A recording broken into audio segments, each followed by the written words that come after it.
Yes. The OCD. Yeah. Yeah, look at you. Keep all the blood off my toes. Y'all ready? I need to go show them how they Everybody? put the towels up and how they hold them. Is there not somebody else over there? No. Oh, okay. So, remember guys, when we're setting up our drapes, we're doing it in order.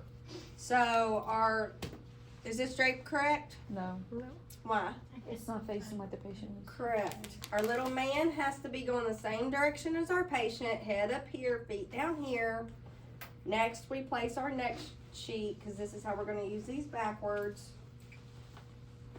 So, when we come over here to get our towels, all of our towels are going the same direction. We're going to put the cuffed side in our elbow bend. So I always try to say folded, the fold of the towel to the fold in your elbow. the folded edge is in my fold. That way, whenever I go to hand her towels, I can go like this and have, what's it called? Cuff. Tension on both sides to hand it to her. Okay? So, we're gonna gather our little towels and our little towel clips. You wanna do this first or the I-band first? Towels. I mean the clips. I wouldn't do clips. Okay, so when I get my stuff, I'm gonna pick it up. I'm gonna come over here.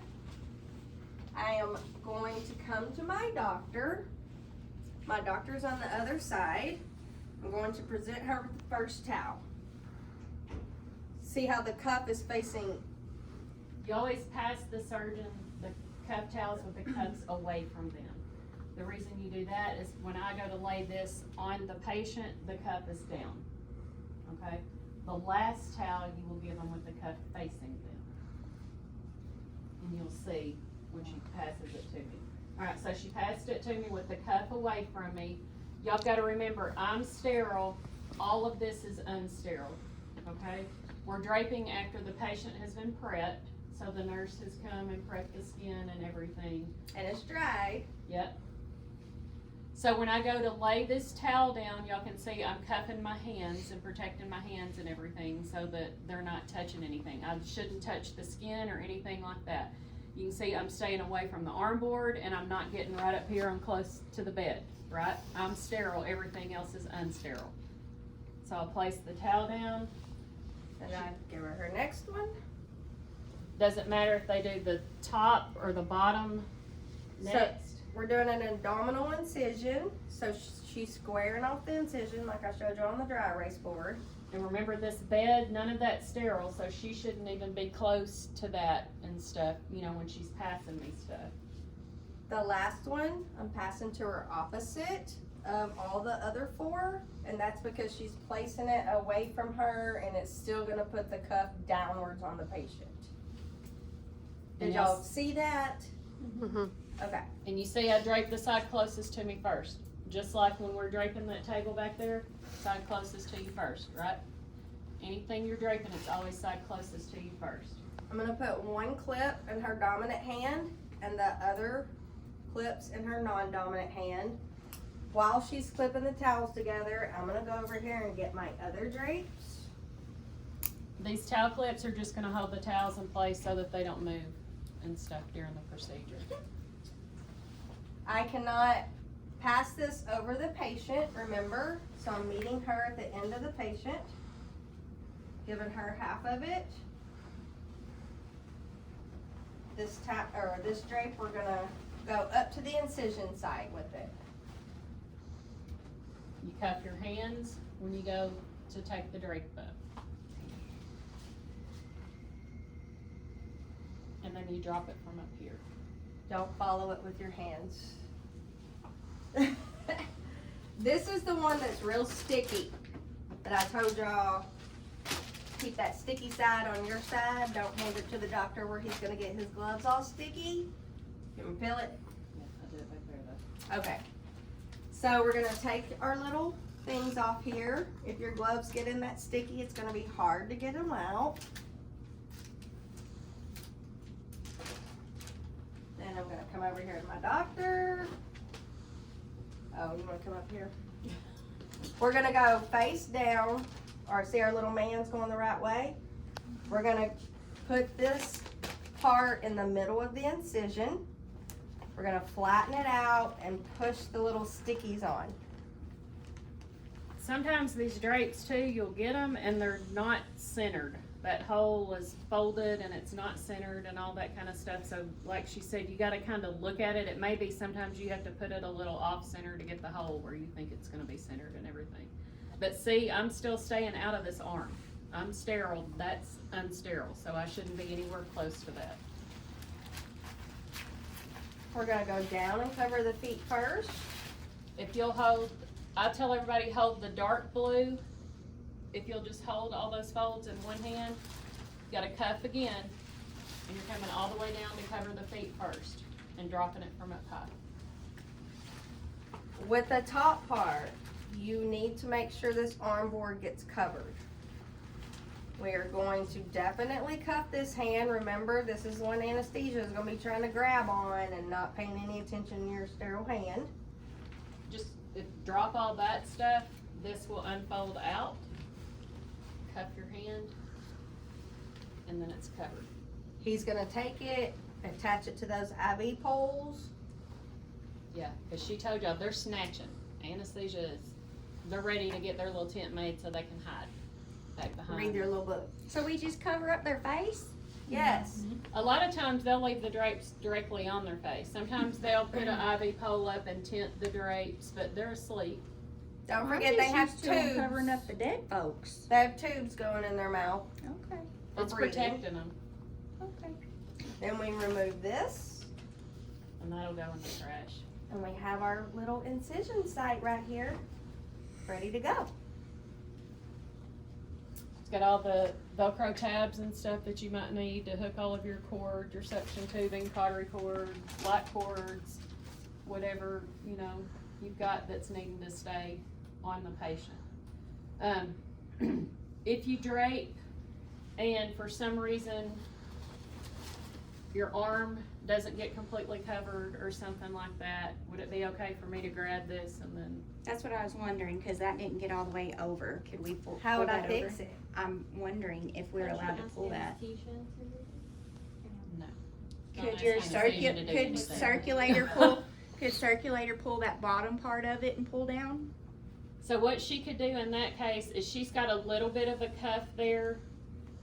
That I can slide in. Oh, okay.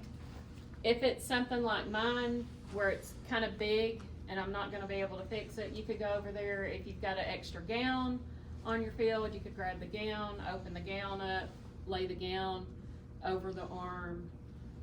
Sometimes you may have extra sheets or anything like that, or you could ask the nurse to open you a sheet if you don't have anything, but you wanna make sure that everything's completely covered. Okay. Now remember, she told y'all, we kind of don't have it, but once a drape is in place, you can't move it. So like when we had that big drape and we had pulled it all the way up here and decided, oh crap, I covered the incision side, I'm gonna pull it back down. Could we do that? Or if it was for some reason long on her side or short on my side, could I just pull it all the way across like this? Cause then everything that was low, I've just pulled up high. So just remember, once it's there, it's there. We shouldn't move them around. and So then stuff. you chunk it and get a whole new one. More than likely, you'd leave it on there and just cover another one. Because you trying to pull a drape off is gonna contaminate everything. Well, I mean, if you moved it and then was like, oh shit, I shouldn't have done that, then you gotta chunk it and get a whole new one. Well, then But then you're you gonna gotta have to re-scrub, don't you? Re-prep, re-scrub, leave it re-everything if and you just take it cover off. If you take it off, you're starting all There's the no way way I over. could get this off without contaminating everything else here. You know? Mhm. I would just get another one.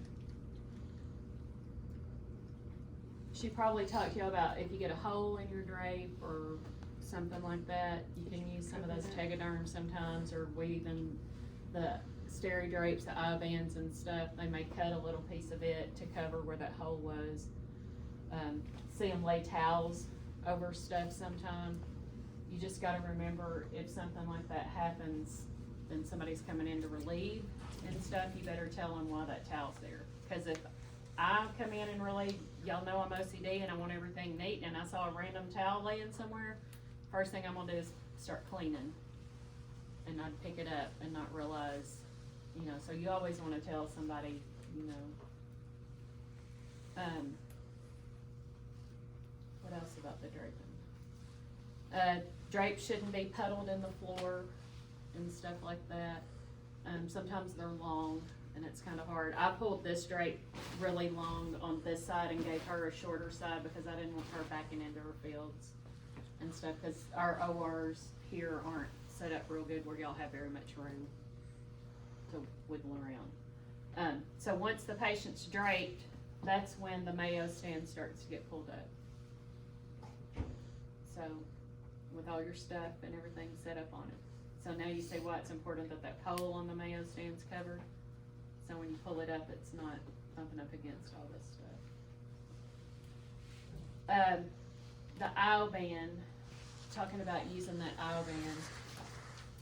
I'm gonna pretend this part wouldn't have happened, but if they use that aisle band drape, which majority of the time, I think now most of the doctors are using the aisle bands instead of towels and towel clips. Your breast dogs and stuff like that, they're gonna use towels and towel clips when they're draping them out. But instead of, in place of the towel clips, they'll use these steri drapes. This one doesn't have the aisle band on it, but this is the kind that we would use for somebody that was allergic. When she to says iodine. doesn't have the eye band, y'all know she's talking about that orange tint. The iodine, the betadine. Stick this on. This side.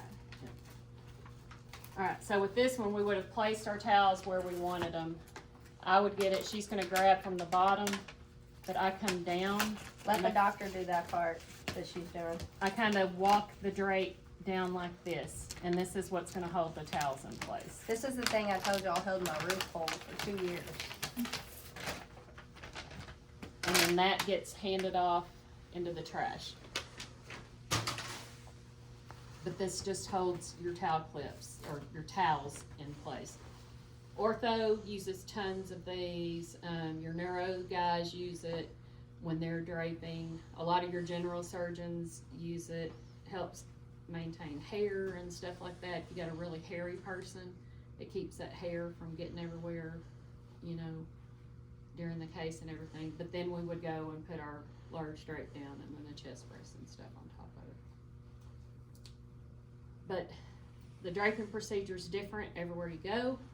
It's individualized to doctors a lot of times, especially those ortho doctors and neuro doctors get really creative. You have to when you're draping them sometimes, especially neuro and ortho if you got patients that are in the sitting position and stuff like that. You've got to staple drapes on them sometimes, and I know she told y'all about that one. Just remember when they're stapled on when you're pulling them off, you know.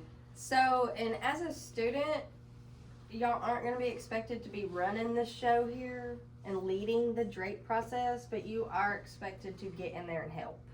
You are expected to do the parts I was doing and help the doctor. There's no reason you can't pass them a sheet and, you know. Hold the other end. Just let him take the lead, your doctor or your other scrub, and follow along with them. Or ask if you're really worried about it. And But if you ortho, don't help, we're going to hear about it. yeah, and ortho, they may want you to hold the arm while they're trying to drape, because you know you got to put sterile stockinettes and stuff on the arm where you're going to need somebody to hold it once it's sterile, and then they're going to be draping underneath it and everything. So it may be you're the arm holder or the leg holder or something, but like she said, get in there. Let them know you want to do it. Even though y'all know that arm and leg's heavy. I told him, I said, it's heavy, don't lollygag. It's dead weight. Even little arms and legs are heavy. And then they start that internally rotate, externally rotate, adduct, and you're like, what's that mean? I was holding an arm for a doctor once, and it was a little old man, and I'm thinking, no big deal. Like 30 minutes, I was like, he was like, are you okay? I was like, uh-huh. He's like, I need you to be still. I was like, I can't. That little arm got super heavy. And the big old thighs are big old thighs. Oh man, legs are awful. depending on the approach on total hips, they'll have you hold the